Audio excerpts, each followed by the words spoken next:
समाचार टीवी में आज का मुख्य समाचार। पश्चिम बंगाल में कोलकाता के आरजीकर मेडिकल कॉलेज और अस्पताल में महिला से दुष्कर्म और हत्या मामले में सीबीआई ने जांच शुरू कर दी है। जांच एजेंसी में सीबीआई ने नई एफआईआर दर्ज की है। इसके मद्देनजर सीबीआई की दिल्ली से एक टीम कोलकाता पहुंची। सीबीआई ने दिल्ली से एक विशेष चिकित्सा और फॉरेंसिक टीम भेजी है। कोलकाता पहुंचने के बाद टीम सबसे पहले न्यू टाउन राजरहाट में बीएसएफ दक्षिण बंगाल फ्रंटियर के अधिकारियों से मिलने पहुंची। कोलकाता उच्च न्यायालय ने बीते दिन मामले की जांच सीबीआई को सौंपने का आदेश दिया था। जापान के प्रधानमंत्री फूमियो किशिदा ने अगले महीने प्रधानमंत्री पद छोड़ने का ऐलान किया है। किशिदा ने कहा कि वो सत्ताधारी पार्टी लिबरल डेमोक्रेटिक पार्टी के अध्यक्ष पद का चुनाव नहीं लड़ेंगे और अगले महीने नए अध्यक्ष का चुनाव होते ही पीएम पद से इस्तीफा दे देंगे। जापानी प्रधानमंत्री फूमियो किशिदा ने बुधवार को मीडिया से बात करते हुए कहा कि उन्होंने सत्तारूढ़ लिबरल डेमोक्रेटिक पार्टी के अध्यक्ष के रूप में फिर से चुनाव नहीं लड़ने का फैसला किया है। किशिदा के इस फैसले का मतलब है कि वो अगले महीने एलडीपी के नए नेता के चुनाव तक ही प्रधानमंत्री पद पर रहेंगे। पटना में मंगलवार की देर रात भाजपा नगर मंडल के पूर्व महामंत्री व दूध कारोबारी को अपराधियों ने गोली मार दी। आनन फानन में इलाज के लिए पटना के नालंदा मेडिकल कॉलेज अस्पताल में भर्ती कराया गया, जहां डॉक्टरों ने उन्हें मृत घोषित कर दिया। घटना की सूचना मिलते ही पटना सिटी की पुलिस मौके पर पहुंची और मामले की छानबीन शुरू कर दी। मृतक की पहचान भाजपा नगर मंडल के पूर्व महामंत्री अजय शाह के रूप में हुई है। घटना की सूचना मिलते ही पटना सिटी के पुलिस अनुमंडल पदाधिकारी शरद आरएस सहित आलमगंज थाने के पुलिस मौके पर पहुंची और छानबीन में जुट गए। 3-4 दिन से तेज धूप और उमस से परेशान लोगों को मंगलवार को हुई बारिश से राहत मिली। वाराणसी में करीब 7 मिनट तक 60 मिलीमीटर बारिश होने की वजह से अगस्त माह में बारिश का आंकड़ा 152 मिलीमीटर पहुँच गया। अगस्त में 264 मिलीमीटर का कोटा है। दिन में बारिश के बाद शाम को भी मौसम खुशनुमा रहा, जिस वजह से अन्य दिनों की तुलना में मौसम बदला लगा। मौसम विभाग ने अगले कुछ दिनों तक अच्छी बारिश की संभावना जताई है। मंगलवार को सुबह से मौसम साफ रहा। हर दिन की तुलना में धूप भी थोड़ी तीखी रही, उमस भी ज़्यादा रही। इस वजह से लोग परेशान हो गए। दोपहर करीब 2 बजे के बाद से अचानक काले बादल छाए और देखते ही देखते बारिश भी शुरू हो गई। वाराणसी के मंडुवाडी ककड़मत्ता मार्ग चौड़ीकरण के लिए मंगलवार को लोक निर्माण विभाग की टीम ने मंडुवाडी पर अभियान चलाया। यहां करीब 40 दुकानों को तोड़कर उनसे कब्जा खाली कराया। इस दौरान करीब 3 घंटे तक एक लेन पर यातायात का दबाव रहा। इससे भीषण जाम की स्थिति रही। चौराहे के आगे चौड़ीकरण के लिए जल्द ही अभियान चलाया जाएगा। इससे पहले अभी गिराई गई दुकानों का मलबा अगले 1 सप्ताह में उठाया जाएगा। स्वतंत्रता दिवस से एक दिन पहले विभाजन विभीषिका स्मरण दिवस के मौके पर प्रधानमंत्री नरेंद्र मोदी ने उन लोगों को याद किया जो विभाजन के दौरान प्रभावित हुए थे। उन्होंने कहा कि आज का दिन विभाजन से प्रभावित लोगों के साहस को श्रद्धांजलि देने का दिन है। केंद्रीय गृह मंत्री अमित शाह ने भी 1947 में विभाजन के दौरान प्रभावित लोगों को श्रद्धांजलि दी।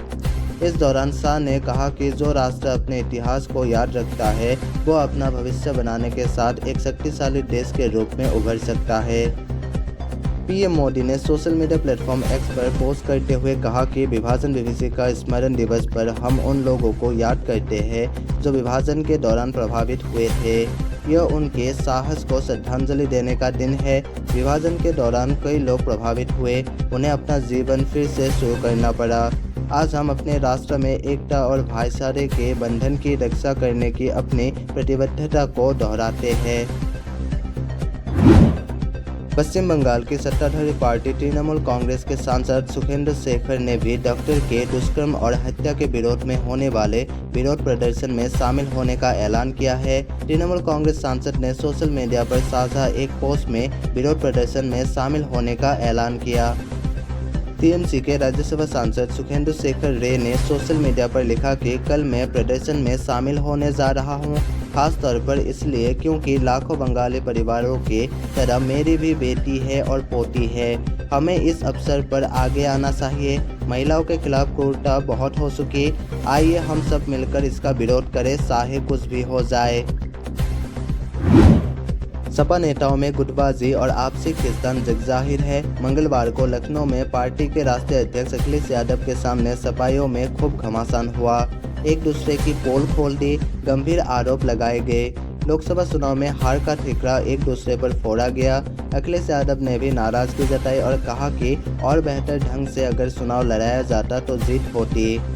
सपा मुखिया अखिलेश यादव ने मेरठ के सपाइयों को लोकसभा चुनाव की हार पर मंथन करने के लिए लखनऊ बुलाया था। साथ ही मुजफ्फरनगर के मीरापुर विधानसभा में होने वाले उपचुनाव की तैयारियों को लेकर हिदायत देनी थी।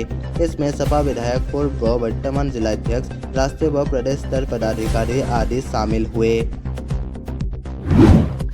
दिल्ली पुलिस स्वतंत्रता दिवस पर इस बार अतिरिक्त सतर्कता बरत रही है। आज़ादी के जश्न के दौरान लाल किले के नज़दीक अगर ड्रोन या इसके जैसी कोई दूसरी संदिग्ध वस्तु आसमान में दिखती है और पुलिस उसे गिरा नहीं पा रही है तो वहां मौजूद वीवीआईपी को किसी सुरक्षित स्थान पर पहुंचाना होगा। इसके लिए पुलिस पहले से ही जगह की पहचान किए रहेगी।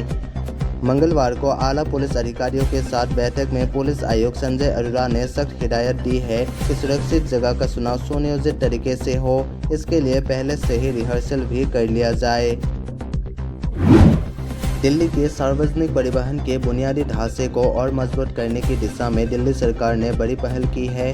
बसन बिहार में देश का सबसे बड़ा multi level electric bus depot बनाया जाएगा। मंगलवार को दिल्ली के परिवहन मंत्री कैलाश गहलोत और एलजी ने संयुक्त रूप से ई बस डिपो का शिलान्यास किया। डिपो में 734 बसें, 230 कार और 200 बाइक एक साथ पार्क की जा सकेंगी। 5 एकड़ में फैले और 7.6 लाख वर्ग फुट के निर्मित क्षेत्र के साथ 35 मीटर ऊंचे इस ई बस डिपो में बेसमेंट के अलावा सब पार्किंग लेवल होगा। यहाँ सौर पैनल और ईवी चार्जिंग स्टेशन भी स्थापित किया जाएगा। 2 साल में यह बनकर तैयार होगा। अखिल भारतीय कांग्रेस कमेटी की ओर से हिमाचल सहित 9 राज्यों में एनएसयूआई के राज्य अध्यक्षों की नियुक्ति की गई है। कांग्रेस के राष्ट्रीय अध्यक्ष मल्लिकार्जुन खड़गे की मंजूरी के बाद इनकी नियुक्ति की गई है। अभिनंदन ठाकुर को हिमाचल प्रदेश एनएसयूआई का प्रदेश अध्यक्ष नियुक्त किया गया है। इस संबंध में कांग्रेस के महासचिव के.सी. वेणुगोपाल की ओर से जानकारी दी गई। महाराष्ट्र के मुंबई में 12 अगस्त को एक तेज रफ्तार एसयूवी ने 36 वर्षीय रिक्शा चालक को कुचल दिया, जिसमें उसकी मौत हो गई। इस मामले में वर्सोवा पुलिस ने 2 लोगों को गिरफ्तार किया। मृतक की पहचान गणेश यादव के तौर पर की गई है, जो वर्सोवा बीच के पास सो रहा था। इस दौरान एक तेज रफ्तार एसयूवी ने उसे कुचल दिया। 34 वर्षीय आरोपी निखिल जावले और उसके दोस्त शुभम डोंगरे को पुलिस ने गिरफ्तार कर लिया है।